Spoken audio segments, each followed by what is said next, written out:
अस्सलाम वालेकुम जी, I hope you are doing good. This is advocate Usman Abid and you are watching the law session. हम CrPC पढ़ रहे हैं, इसमें हम चैप्टर 14 कर रहे हैं। आज हम सेक्शन 169 करेंगे। ये बड़ा इंपॉर्टेंट सेक्शन है। इसमें पुलिस को पावर दी गई है कि वो ड्यूरिंग इन्वेस्टिगेशन एक्यूज़ को रिलीज़ कर सकती है। अब किन सिचुएशंस में पुलिस ये अपनी पावर को एक्सरसाइज कर सकती है, उसको समझने के लिए हम इस सेक्शन को इन डिटेल पढ़ेंगे। इस सेक्शन की हेडिंग है release of accused when evidence deficient. के पहली बात क्लियर कट के एक्यूज़ को रिलीज़ कर दिया जाएगा जब उसके अगेंस्ट जो एविडेंस है वो डेफिशिएंट हो, वो इनफ ना हो, सफिशेंट ना हो। The section states, if upon an investigation under this chapter, it appears to the officer in charge of the police station or to the police officer making the investigation। यहाँ पे clear cut जो अभी तक ये power दी जा रही है वो किसको दी जा रही है? उस पुलिस स्टेशन के इंचार्ज को या इन्वेस्टिगेटिंग ऑफिसर को जो उस मैटर की, उस केस की इन्वेस्टिगेशन कर रहा है। If upon an investigation under this chapter it appears to the officer in charge of the police station or to the police officer making the investigation that there is not sufficient evidence, कि उस accuse के against जो evidence जब तक आई है वो sufficient नहीं है, पहली बात, और reasonable grounds of suspicion to justify the forwarding the accused to a magistrate. अब ये यहाँ पे मैं ना रुक के आपको थोड़ा सा प्रोसीजर समझा देता हूँ। देखें, ये जो सबसे पहले एफआईआर लॉन्च होती है, उसके बाद पुलिस ने अपनी इन्वेस्टिगेशन करनी होती है, जो एविडेंस होती है उसको कलेक्ट करना होता है उस इन्वेस्टिगेशन में।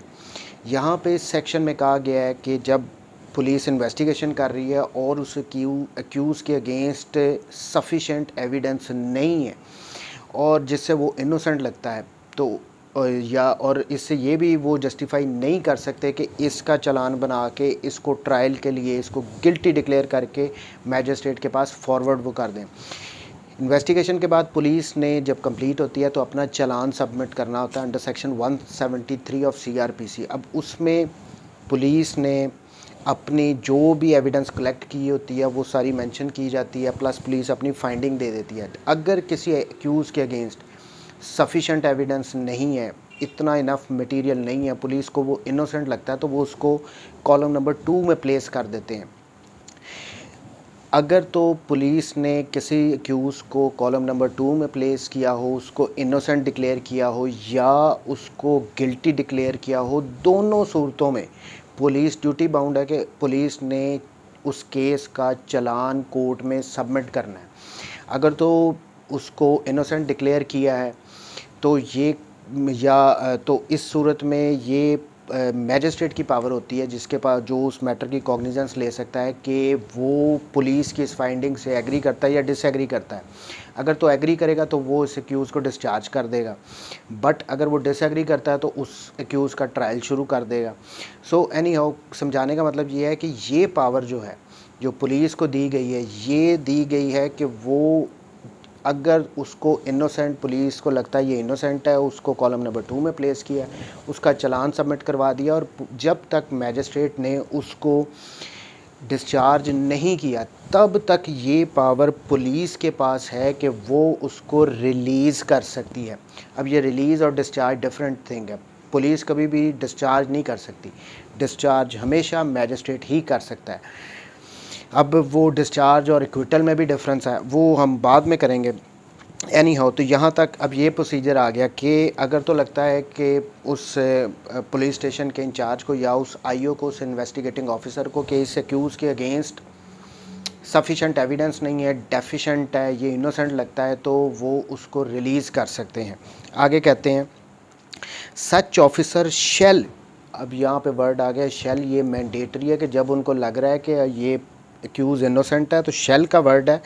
If such person is in custody release him on his executing a bond with और विदाउट शोटिस। तो यहाँ पे कंपलसरी है पुलिस के पास, पुलिस के लिए, कि वो उस एक्यूज़ को, जिसको वो इनोसेंट डिक्लेयर कर रहे हैं, उसके अगेंस्ट सफिशेंट मटेरियल नहीं अवेलेबल, तो उसको रिलीज़ कर दें, कि बॉन्ड दे दो विद और विदाउट श्योरिटी, और उसको रिलीज़ कर दें। As such officer may direct to appear if and when so required before a magistrate empowered to take cognizance of the offence on a police report and to try the accused or send him for trial। तो ये वही बात आ गई कि उससे bond लेके with और without surety police ने उसको रिलीज़ कर देना है कि, और साथ उसको बाउंड कर देना है कि अगर मैजिस्ट्रेट साहब ने आपको कॉल अप किया तो आपने वहाँ पे अपीयर होना है, यानी बेल दे देनी है उस एक्यूज़ को, क्योंकि वो इनोसेंट है। अब यहाँ पे जो क्लियर कट बात, अब ये एक और मैं आ जाऊँ, ये पावर तो दे दी गई और यहाँ पे शेल का वर्ड भी यूज़ कर दिया गया कि पुलिस ने कंपलसरी मैंडेटरी है उस एक्यूज़ को रिलीज़ कर देना है उससे बॉन्ड लेके। बट इन प्रैक्टिस क्या होता है, इन प्रैक्टिस पुलिस कभी भी रिलीज़ नहीं करती अनटिल अनलेस कोई बहुत बड़ा प्रेशर हो। अब समझ जाए मैं क्या कहना चाह रहा हूँ। अदरवाइज़ पुलिस रिलीज़ नहीं करती, वो ये भार अपने कंधों पे नहीं लेना चाहती। वो कहती हैं कोर्ट डिस्चार्ज कर दे, हम क्यों किसी को रिलीज़ करें। यहाँ पे दो कंपलसरी है बट इन प्रैक्टिस ऐसा नहीं होता। पुलिस बहुत कम किसी को रिलीज़ करती है उससे बॉन्ड लेके।